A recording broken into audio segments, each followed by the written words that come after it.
Certaines personnes semblent attirer la malchance, mais survivent toujours contre toute attente. Voici les 8 personnes les plus chanceuses malchanceuses du monde.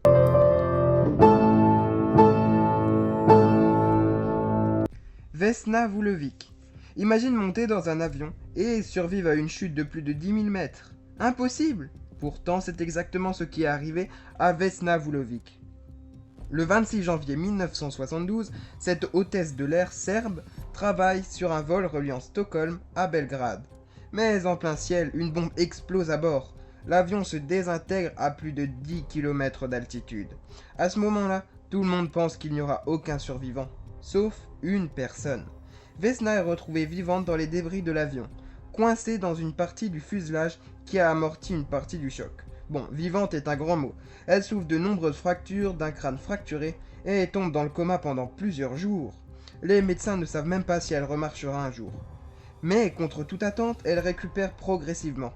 Quelques mois plus tard, elle marche de nouveau. Le plus fou, elle entre dans le Guinness World Record pour avoir survécu à la plus haute chute sans parachute jamais enregistrée. Et comme si ça ne suffisait pas, elle disait ne se souvenir de rien.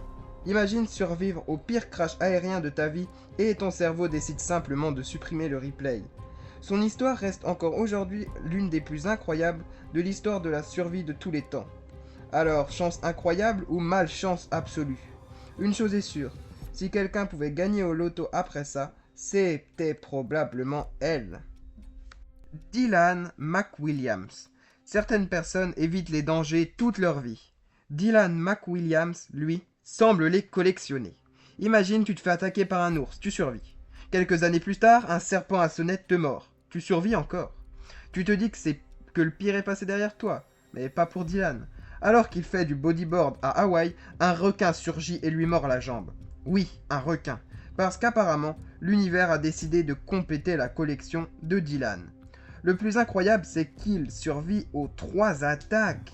Et ce n'est pas parce qu'il prend des risques insensés. À chaque fois, il faisait simplement des activités de plein air, tout à fait normales. Les probabilités de subir une seule de ces attaques sont déjà extrêmement faibles. Alors être victime d'un ours, d'un serpent à sonnette et d'un requin en seulement quelques années, c'est presque irréel. Aujourd'hui, Dylan raconte son histoire avec beaucoup d'humour. Et malgré tout ce qui lui est arrivé, il continue d'aimer la nature. Franchement, il a soit la pire malchance du monde, soit la meilleure chance, puisqu'il est toujours là pour en parler. Une chose est sûre, si j'étais lui, je réfléchirais à 2 fois avant d'aller caresser un crocodile. Nicholas Alkmaid. Si ton avion est en flammes à plus de 5000 mètres d'altitude, tu préfères sauter sans parachute ou bien rester dedans? C'est le choix impossible auquel a été confronté Nicholas Alkmaid, un soldat britannique pendant la Seconde Guerre mondiale. Son bombardier est attaqué en pleine mission. Très vite, l'appareil prend feu. Lorsqu'il veut récupérer son parachute, il découvre que lui aussi est en flammes. À ce moment, Nicolas comprend qu'il n'a plus que 2 options. Brûler dans l'avion ou sauter dans le vide. Il choisit de sauter. Oui, sans parachute. Il tombe pendant plusieurs kilomètres avant de s'écraser dans une forêt de pins. Les branches ralentissent sa chute, puis une épaisse couche de neige amortit le choc.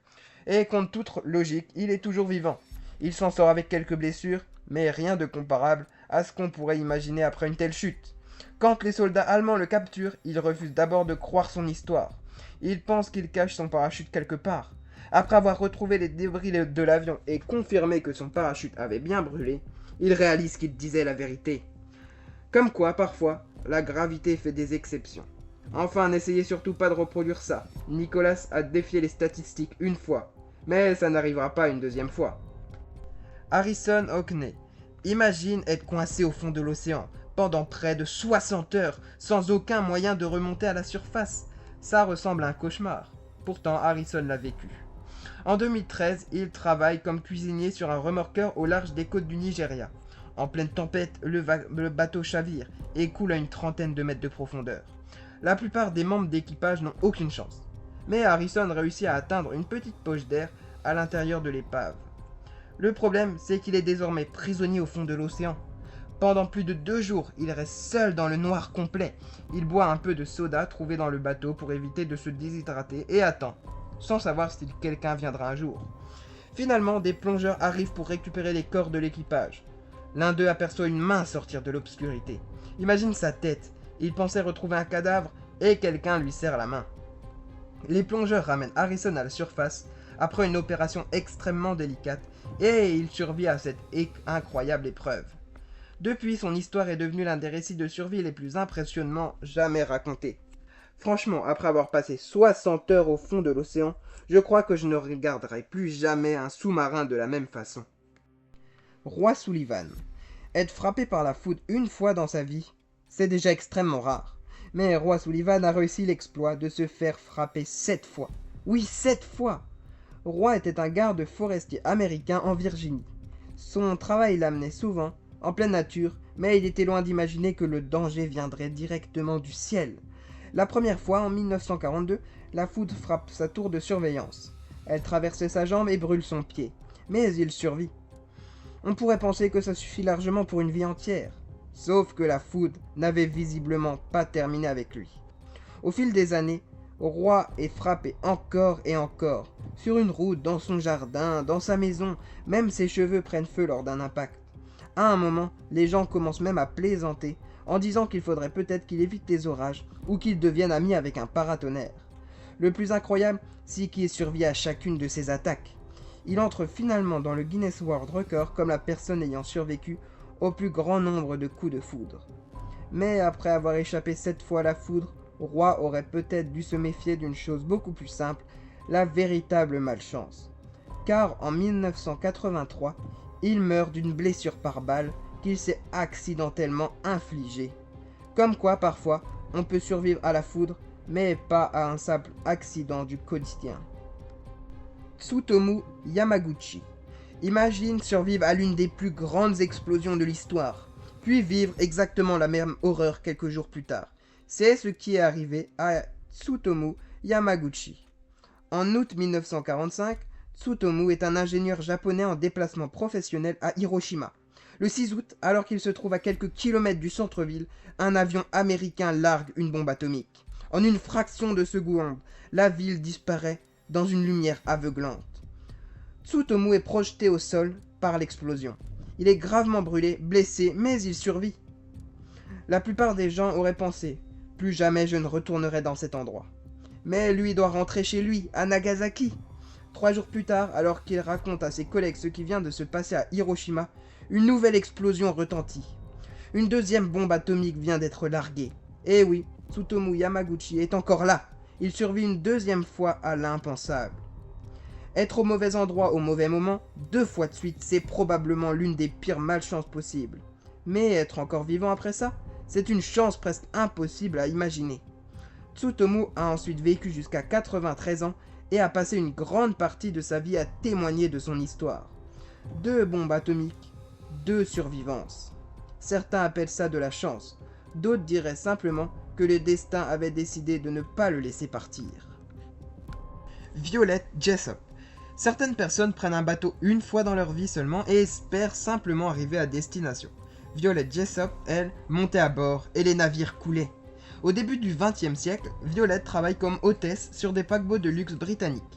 En 1911, elle est à bord du RMS Olympic, le plus grand paquebot du monde à l'époque, lorsqu'il entre en collision avec un autre navire. Le bateau est gravement endommagé, mais Violet survit. On pourrait penser qu'après cela, elle éviterait les bateaux.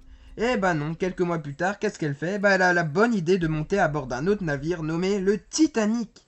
Oui, le Titanic. Quand le paquebot heurte un iceberg en 1912, Violette aide les passagers à évacuer et monte finalement dans un canot de sauvetage. Elle survit au naufrage le plus célèbre de l'histoire. Normalement, à ce moment-là, la plupart des gens auraient décidé de prendre le train pour le reste de leur vie. Mais Violette persiste et continue son métier. Et quelques années plus tard, pendant la Première Guerre mondiale, elle a la bonne idée, encore une fois, de monter à bord d'un autre navire nommé le Britannic, le navire jumeau du Titanic. Le Britannic coule après avoir été touché par une mine. Et encore une fois, Violette survit. 3 navires géants, 3 catastrophes, 3 fois où elle aurait pu disparaître. À ce stade, on peut se demander si Violette avait une incroyable chance ou si les bateaux avaient simplement un problème avec elle. Surnommée plus tard Miss Unsinkable, Mademoiselle Incoulable, Violet Jessop reste l'une des personnes les plus chanceuses malchanceuses de l'histoire. Fran Selak. Après avoir vu quelqu'un survivre à une chute de 10 000 mètres, à 2 bombes atomiques, À 7 coups de foudre ou à 3 naufrages, on pourrait croire qu'on a atteint les limites de l'impossible. Mais il reste un dernier nom, Fran Selak, surnommé l'homme le plus chanceux et le plus malchanceux du monde. Son histoire commence en 1962, lorsqu'il prend un train en Croatie. Soudain, le train déraille et tombe dans une rivière glacée. 17 personnes meurent, mais Fran réussit à s'en sortir avec seulement une hypothermie et quelques blessures. Un an plus tard, il monte dans un avion pour la première fois de sa vie. En plein vol, une porte s'ouvre violemment et plusieurs passagers sont aspirés dehors. L'avion s'écrase, mais Fran tombe miraculeusement dans une botte de foin et survit. Quelques années plus tard, il est victime d'un accident de bus qui termine dans une rivière. Encore une fois, il survit. Puis viennent les voitures. Sa voiture prend feu sur une route, il réussit à sortir quelques secondes avant que le véhicule n'explose. Une autre fois, il conduit une voiture dont le réservoir explose en envoyant des flammes par les aérations. Il saute du véhicule et survit avec quelques brûlures.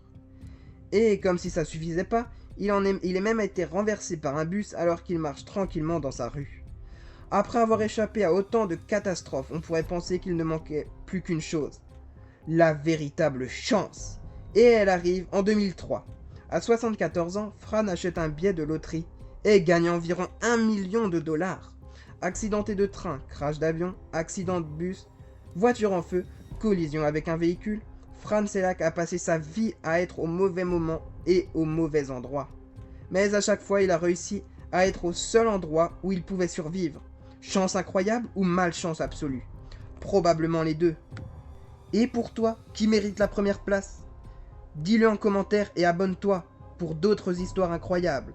Appuie également sur le petit pouce bleu. Allez, à bientôt!